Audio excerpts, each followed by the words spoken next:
Audio Jungle. Gandikota పర్యాటక ప్రాంతాన్ని ముఖ్యమంత్రి చంద్రబాబు నాయుడు పరిశీలించారు. పర్యాటకుల రాక, వసతుల గురించి జిల్లా అధికారులు, టూరిజం సిబ్బంది, స్థానికులతో మాట్లాడి వివరాలు తెలుసుకున్నారు. గండికోటను ప్రముఖ పర్యాటక కేంద్రంగా అభివృద్ధి చేసేందుకు పెట్టుబడిదారులు, అధికారులతో సమీక్ష నిర్వహించారు. స్వతంత్ర సంగ్రామ కాలంలో దేశ ప్రజల్లో స్ఫూర్తిని నింపి అందరినీ ఒక వేదికపైకి తేవడంలో పత్రికలు అపారమైన కృషి చేశాయని ముఖ్యమంత్రి రేవంత్ రెడ్డి అన్నారు. అలాంటి పరిస్థితుల నుంచి ఇప్పుడు కొన్ని వింత పోకడలు పాత్రికేయ రంగానికి ప్రమాదకరంగా పరిణమిస్తున్నాయని ఆందోళన వ్యక్తం చేశారు.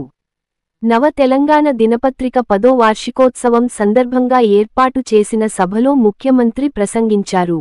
నిరంతరం ప్రజల పక్షాన నిలబడి స్ఫూర్తినిచ్చే పత్రికా సంస్థలు కొన్ని మాత్రమే ఉంటాయని, అలాంటి కోవలో నవ తెలంగాణ ఒకటని ఈ సందర్భంగా అభినందించారు.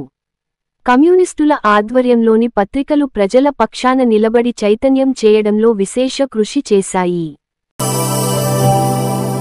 కాళేశ్వరం ప్రాజెక్టుకు సంబంధించి న్యాయ విచారణ కోసం నియమించిన జస్టిస్ పినాకి చంద్ర ఘోష్ కమిషన్ ప్రభుత్వానికి సమర్పించిన నివేదికను అధికారులు ముఖ్యమంత్రి రేవంత్ రెడ్డి అందించారు.